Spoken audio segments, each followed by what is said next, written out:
Hello everyone. Secrets of IT GIS channel में आप सभी का स्वागत है। आज हम अपनी गूगल अर्थ इंजन की सीरीज को आगे बढ़ाएंगे और जानेंगे कि सेव फाइल को हम अपनी कैसे ऐड करते हैं गूगल अर्थ इंजन में। चलिए चलते हैं। लास्ट लेक्चर में हमने देखा था कि गूगल अर्थ इंजन में कैसे अकाउंट बनाना है और उसके इंटरफेस को समझा था कि किस टूल से क्या होता है और किस ऑप्शन से क्या हम करते हैं। अब हम इसको आगे बढ़ाएंगे और जानेंगे कि इसमें सेव फाइल को कैसे ऐड करते हैं। तो हमें गूगल कोडर पे जाने के लिए दोबारा प्लेटफॉर्म पे क्लिक करना है और कोड एडिटर पर क्लिक करना है। इससे हमें रिडायरेक्ट हो जाएगा इंटरफेस पर जो गूगल अर्थ इंजन का इंटरफेस है। मैंने लास्ट लेक्चर में बताया था कि हमारे पास गूगल अर्थ इंजन में ज्योमेट्रीज पहले से ही डिफाइन रहती हैं जिसको हम मैन्युअली ड्रॉ भी कर सकते हैं। जो हमारे पास पॉलीगन का ऑप्शन दिख रहा है, हम इस पर क्लिक करेंगे तो हम मैन्युअली किसी भी एरिया को लोकेट कर सकते हैं और उसका पॉलीगन भी बना सकते हैं। पर हमारे पास पहले से ही शेप फाइल रहती हैं जो कि एक्यूरेट रहती हैं और किसी एरिया को डिफाइन रहती हैं। तो हम इस वीडियो में ये जानेंगे कि हम अपनी शेप फाइल को ऐड कैसे करेंगे अभी। तो सबसे पहले हमें एसेट में जाना होगा। एसेट में जाने के बाद न्यू पे क्लिक करना होगा। क्लिक करने के बाद में शेप फाइल पे क्लिक करेंगे, सेलेक्ट पर क्लिक करेंगे। आफ्टर दैट हमें उस लोकेशन पे जाना है जहाँ पे हमने अपनी शेप फाइल रखी हुई है। तो ये लोकेशन है मेरी, जो दिल्ली का एक पार्ट की शेप फाइल है। उसके लिए आपको ये सारे एक्सटेंशंस की रिक्वायरमेंट होगी ऐड करने के लिए गूगल अर्थ इंजन में। तो मैंने इसको कंट्रोल ए से ऑल क्लिक कर लिया है, ओपन करके इसको ऐड कर लिया। आप यहाँ पे नाम भी दे सकते हैं अपने अकॉर्डिंग।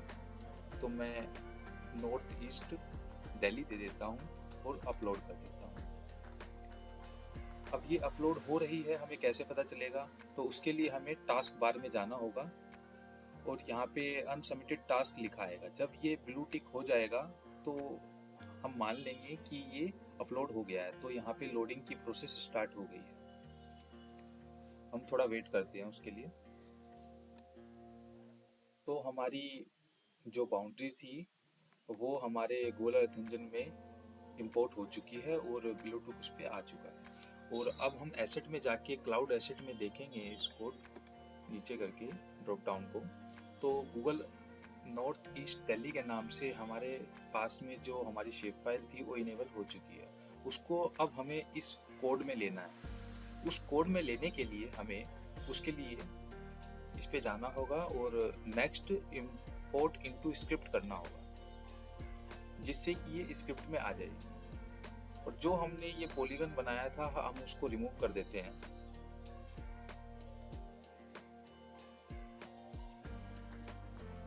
तो वो पॉलीगन रिमूव हो चुका है।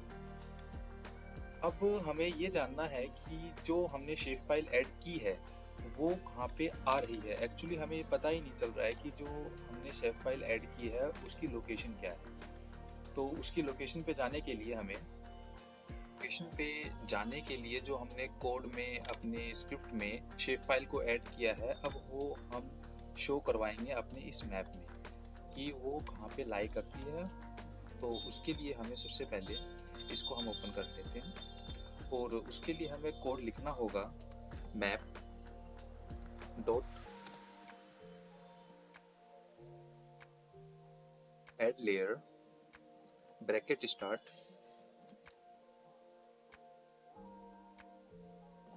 टेबल। टेबल क्यों लिखा है हमने? टेबल इसलिए लिखा है क्योंकि जो हमने शेप फाइल ऐड की है गूगल अर्थ इंजन ने उसका एक वेरिएबल बना दिया है टेबल के नाम से। तो टेबल को उसने पहले ही डिफाइन कर दिया है कि जो आपकी शेप फाइल है वो टेबल के नाम से जानी जाएगी। तो इसलिए मैंने इसको टेबल के नाम से ऐड किया है। अब हम जो हमें बाउंड्रीज का कलर देना है शो करवाने के लिए, तो उसको हम देते हैं कर्ली ब्रैकेट्स कलर कोलन। और जैसे मैं इसको रेड देता हूँ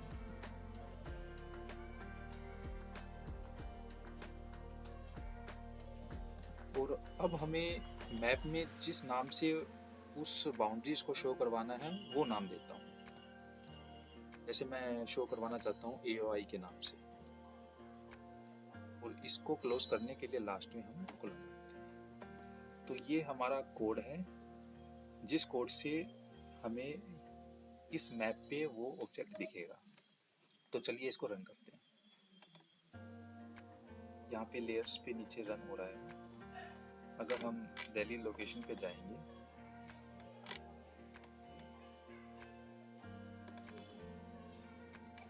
तो इसको जूम करते हैं तो दिल्ली के किसी पार्ट पे उस शेप फाइल को इनेबल हो गया है, पर ये रेड में नहीं है ये। ऐसा क्यों? क्योंकि जो हम जानते हैं, जैसे मैंने पहले ही बताया था, कि गूगल अर्थ इंजन पे जिस भी लैंग्वेज को हम यूज़ करते हैं वो केस सेंसिटिव होती है। तो जिसको गूगल अर्थ इंजन एक्सेप्ट करता है वो हमने सी को कैपिटल लेटर में लिख दिया है, हमें सी को स्मॉल लेटर में लिख कर इसको दोबारा रन अगर हम करते हैं तो अब ये रेड में शो होगा। तो ये प्रॉब्लम आती है जिसको मैंने अपने इस लाइव वीडियो में दिखाया। चलिए अब हम एक और तरीके की बात कर लेते हैं कि कैसे इस पे जूम करवाया जाएगा। एक और तरीका है उसका, ये तो तरीका है ही, एक और तरीका है। इसको अभी हम कमेंट कर देते हैं। कमेंट का मतलब आपको अगर नहीं पता है तो आप प्रीवियस वीडियो में मेरी जाके देख सकते हैं, जहाँ पे मैंने बताया हुआ है कि वेब GIS में किस किस डेफिनेशन का क्या क्या मतलब होता है। तो मैंने डबल फ्लैश से इसको कमेंट कर दिया है, मतलब ये अब कोड तो है पर कोड का पार्ट नहीं है। तो उसके लिए अब हमें एक और कोड लिखना पड़ेगा जूम करवाने के लिए। तो मैं किसी और लोकेशन में चले जाता हूँ। तो so that same map dot set centre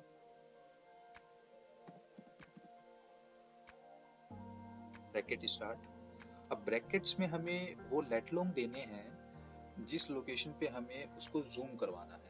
तो उसके लिए जैसे मैंने प्रीवियस वीडियो में बताया था, इंस्पेक्टर पे जाएंगे। इंस्पेक्टर पे जाने के बाद में हमें उस एरिया पे क्लिक करना है जहाँ पे जिसकी वो डिटेल दे देगा।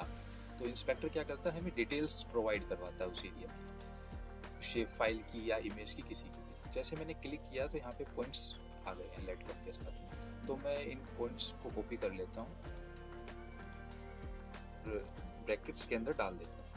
ब्रैकेट्स में डालने के बाद हमें एक जूम लेवल सेट करना होगा कि ये उस जूम लेवल पे दिखे। तो जैसे मैं मान लीजिए 10 दे देता हूँ। 10 देने के बाद में मैं उसको रन करता हूँ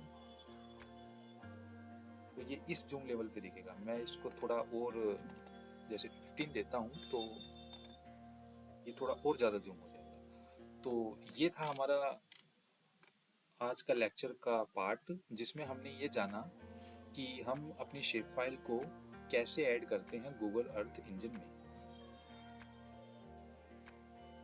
thank you so much for watching this video. अगर आपके कुछ डाउट हों तो प्लीज़ कमेंट बॉक्स में कमेंट करिएगा, मैं उसको सॉल्व करने की कोशिश करूँगा। Thank you so much.